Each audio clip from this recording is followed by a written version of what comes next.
Kanye West a dit dans une de ses chansons: tu ferais mieux d'avoir une stratégie ou tu finiras par devenir une statistique. De quelle statistique parle-t-on? Il y a des cases dans lesquelles on aime être rangé, d'autres moins. Par exemple, les personnes issues des quartiers sont des racailles. Les Noirs sont bons en sport. Les Asiatiques sont bons en sciences. Il y a aussi des faits auxquels on a du mal à échapper. En France, il faudrait 6 générations pour qu'une famille sorte de la pauvreté, soit 180 années pour atteindre le revenu moyen.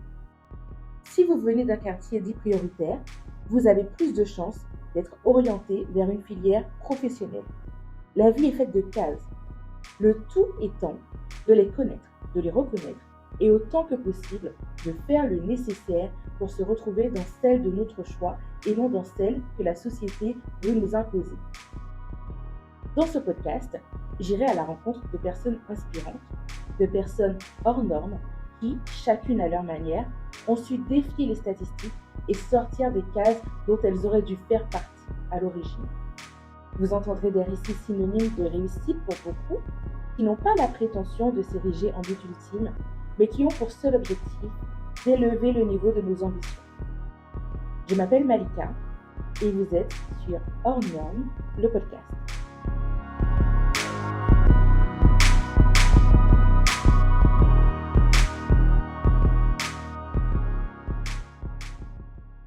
C'est que j'avais mon année, à peine j'étais déjà dans. Alors il faut que je demande les cours de la deuxième année à mes potes, il faut que je fasse ça, il faut que je fasse ça, et c'était vraiment énormément de stress. Et du coup, j'ai décidé d'arrêter.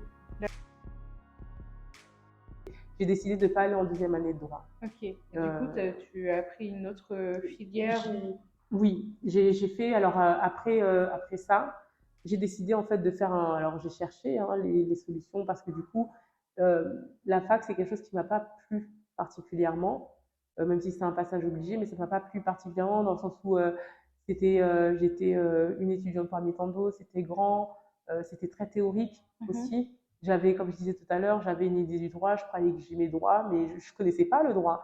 Et du coup, la première année, c'est très théorique. Et j'ai pas aimé. J'ai pas aimé toutes les matières. En fait, c'est la première fois où j'étais à un cours où je ne comprenais rien du cours. C'était macroéconomie, microéconomie, et je ne comprenais rien. Le prof parlait en français, mais je ne comprenais littéralement rien. Et c'était la première fois de ma vie que ça m'arrivait. J'avais eu 2 aux examens, ça ne m'arrivait jamais, quoi. Et enfin voilà, j'ai tout découvert et c'était trop de stress. J'ai pas aimé, je kiffais pas tout ce qui se passait à la fac de droit. Autant il y avait des matières en première année, droit de la famille, tout ça. Enfin, tu kiffes quoi parce que voilà, on est dans la pratique un peu ça du parle droit. un peu plus, Ça ce parle sont un des peu choses plus. un peu plus terre à terre. Exactement. Droit constitutionnel, j'ai aimé parce que du coup c'est la politique. Moi j'ai un père qui aimait beaucoup voilà, enfin, les débats politiques, qui était très investi là-dedans. Mais il y a des matières que j'ai pas aimées. J'ai pas aimé le fonctionnement de la fac.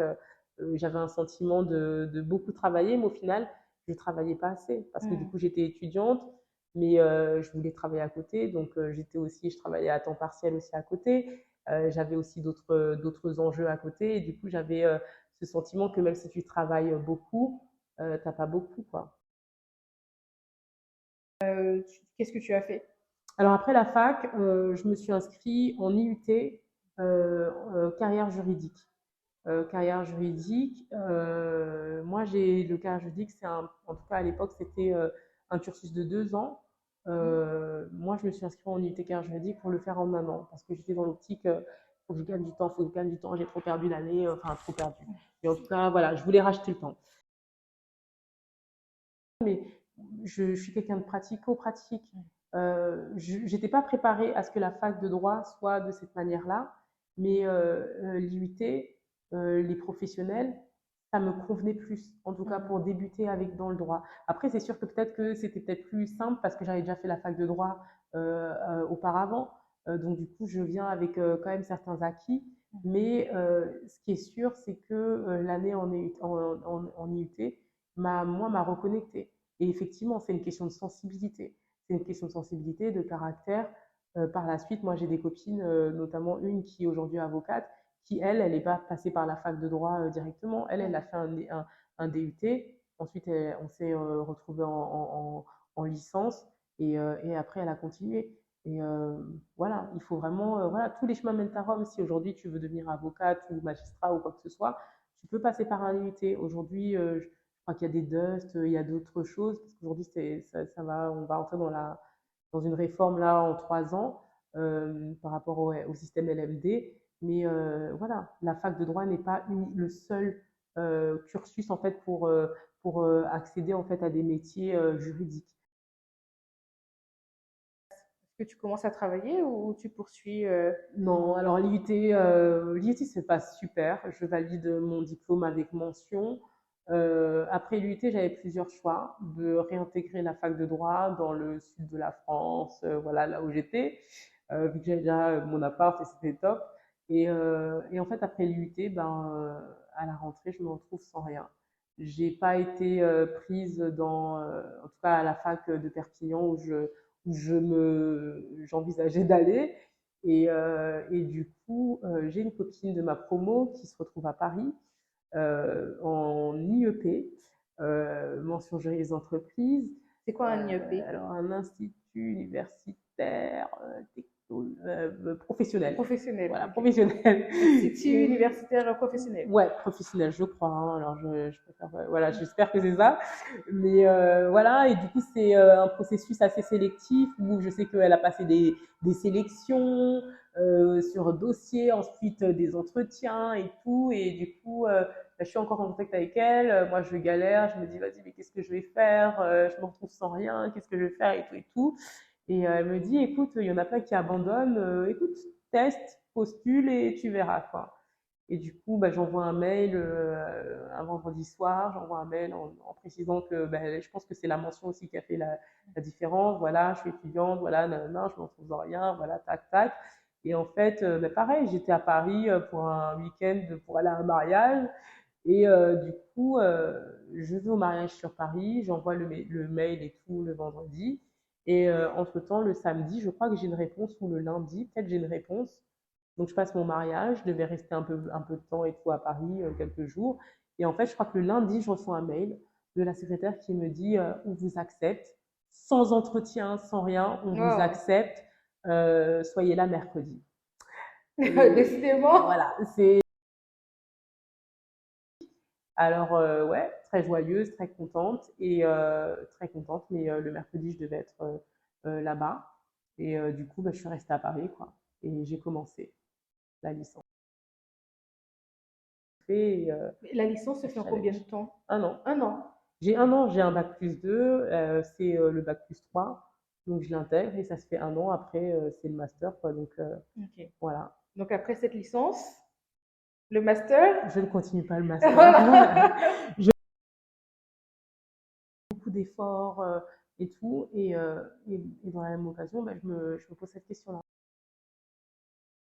Tu vois, en licence, par rapport au domaine du droit, par rapport à la position de la femme, par rapport aussi à mes origines, je suis confrontée quand même de plein fouet à certaines questions, certaines problématiques, et qui, je pense, voilà, m'amènent à remettre quand même en question pas mal de choses. Et ouais, pas mal de choses. Ok. Du coup, donc tu décides de ne pas poursuivre un master. Donc, est-ce que c'est à ce moment-là que tu rentres officiellement, j'ai envie de dire, ou en tout cas pour de bon, dans la vie professionnelle? Je rentre dans la vie professionnelle tout en me formant. Je rentre dans la vie professionnelle tout en me formant. J'intègre cette école qui s'appelle l'ESAS en parallèle avec le NADEP. Donc le NADEP, c'est une école de procédure civile qui forme en fait les professionnels des cabinets d'avocats. Et en même temps, je rentre en contrat de professionnalisation en cabinet d'avocat, en tant qu'assistante, en tant que secrétaire juridique ou assistante juridique.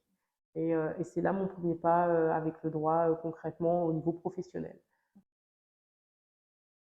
À ton entrée dans les cabinets d'avocats, moi, ce dont je me rappelle, je pense que les époques coïncident. C'est un jour, en fait, tu m'as dit de passer, entre guillemets, dans tous les cabinets d'avocats, en tout cas les meilleurs cabinets d'avocats de la région parisienne, pour que tu puisses travailler n'importe où après. Je me rappelais plus de ce que je t'avais dit, ouais. Bah, en tout cas, Mais moi, je me effectivement, rappelle. effectivement, mon cursus, en fait, c'est un peu ça. C'était une stratégie. Je pense que ce que je veux te dire, c'est que, en fait, le NADEP et les AS, en fait, c'est des formations professionnalisantes. Donc, quand je passe l'entretien pour les AS, en fait, me trouvent, en tout cas, à des accords avec des cabinets d'avocats. Donc, me trouve aussi un patron et c'est ce qui me permet de faire d'avoir ce contrat pro. Et dans ce contrat pro, bah, je tombe dans un cabinet d'avocats où j'ai appris énormément de choses. C'est une petite structure, donc qui dit petite structure, donc il y a plus de missions, en tout cas pour la secrétaire juridique que j'étais, apprentie. Et ce qui est bien, c'est que voilà, j'ai fait bon, le temps de mon apprentissage là-bas. Ensuite, je voulais aller dans une autre structure. Donc, effectivement, dans cette stratégie-là, où je veux, donc c'était en droit des étrangers, beaucoup, majoritairement, mais il y avait pas mal de choses. Il y avait pas mal de, voilà, elle avait des petits dossiers, mais majoritairement, c'était quand même du droit d'asile et droit des étrangers. Euh, Par rapport à ça, très vite, je me dis, bon, personnellement, moi, le droit des étrangers, c'est quelque chose qui me parlait, mais au bout un an et demi que j'ai fait là-bas, c'était très éprouvant. C'est une matière qui est très éprouvante, qui te prend voilà, aux tripes et tout, en tant que l'enfant d'immigré que je suis. Et c'était une matière qui me touchait au niveau du cœur, mais dans laquelle voilà, je connecte pas. Mm. Je, Tu t'épanouis pas. ouais, je m'épanouis pas là-dedans et il y a beaucoup d'affect. Il y a beaucoup d'affect là-bas, mais en même temps, ça me fait grandir humainement parlant, ça me fait grandir au niveau du droit. Je commence à comprendre certaines choses, certains codes, un certain savoir-faire, savoir-être de ce domaine-là, mais c'est pas ma matière. Je sens que c'est pas ma matière, que j'ai envie d'aller vers d'autres choses, notamment vers le droit des affaires. Donc je cherche. Non mais ouais, je voulais me former, mais consciente que voilà, il y avait les études pour se former, mais il y a aussi ben, l'expérience. L'expérience, les cabinets d'avocats, d'un avocat à un autre, c'est pas la même façon de travailler, c'est pas le même savoir, d'une matière pardon, à une autre, c'est pas le même type de caractère, de personnalité que tu vas avoir en face de toi.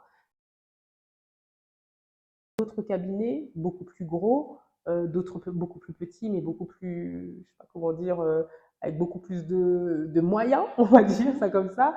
Et j'ai fait pas mal de cabinets d'avocats dans cette optique-là, dans cette stratégie-là, parce que je me dis, bah, je suis jeune, j'ai envie de voir, voilà, de voir ce que j'ai à faire, quel domaine, quelle matière du droit me correspond. En fait, j'étais à la recherche de quelque chose sans savoir vraiment ce que je cherchais exactement. Mais ce qui est sûr, c'est que cette stratégie-là de faire plusieurs cabinets, déjà pour faire mon CV, ça a été une bonne stratégie parce que ça m'a permis de tomber dans un cabinet où j'étais dans le département PLA, donc propriété littéraire et artistique. Et du coup, ça m'a permis vraiment de tomber en amour en fait de cette matière-là. Connecté à cette matière-là, j'ai aimé, j'ai trouvé ça intéressant, je trouvais ça challengeant au niveau intellectuel. Moi qui avais l'habitude un peu de me lasser, au bout d'un certain temps, je me lasse vite, je trouve que je fais le tour et ça me convient pas. Et du coup, je me suis trouvée. D'autres expériences dans d'autres cabinets.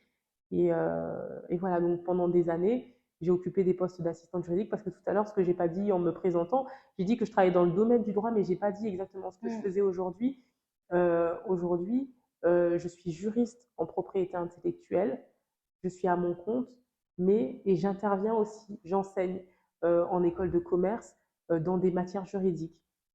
Alors, dans les matières juridiques, je veux dire, aujourd'hui, j'enseigne en intro au droit, mais également en propriété intellectuelle. Ce que je retiens aussi de mon parcours, c'est que, et ce que je comprends en fait a posteriori, c'est que le mindset, en fait, va être déterminant de beaucoup de choses. Et ce que je comprends aujourd'hui, c'est que même le choix de nos parents de nous mettre dans des écoles privées où on était les seuls noirs, en fait, ça m'a conditionné aussi à, à ce que j'ai rencontré par la suite.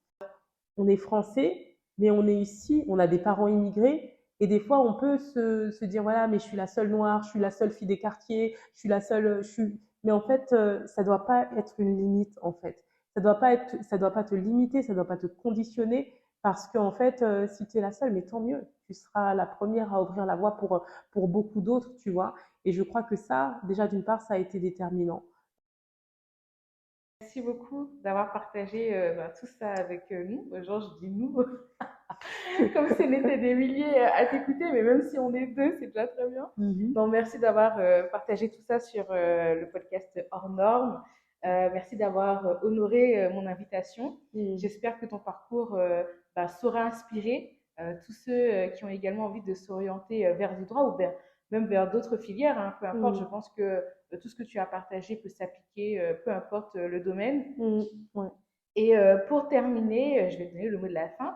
Qu'est-ce que tu pourrais dire justement à un jeune qui cherche à s'orienter, mais voilà, qui est un peu perdu? Déjà pour répondre, enfin, tu m'as dit, tu me remercies, mais c'est moi qui te remercie déjà pour cette invitation, pour me donner l'opportunité de partager mon témoignage et je me sens honorée vraiment de l'avoir fait.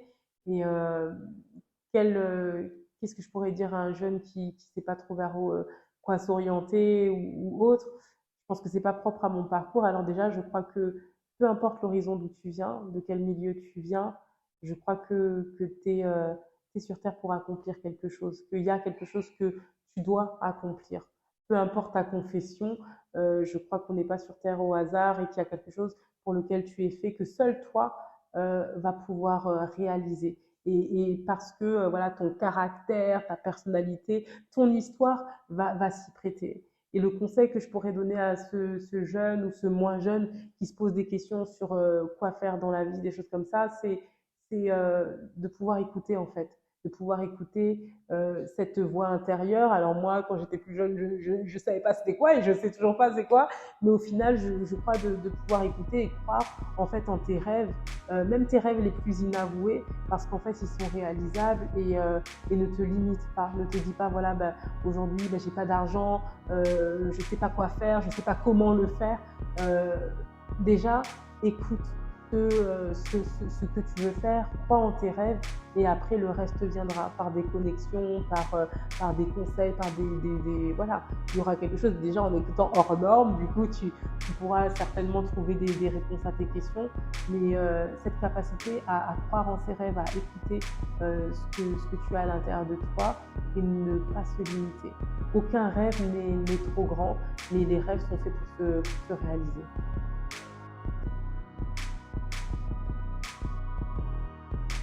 Cet épisode est maintenant terminé. J'espère qu'il vous a plu autant qu'à moi. Je vous donne rendez-vous la semaine prochaine pour découvrir un nouveau parcours inspirant, une nouvelle personne hors norme.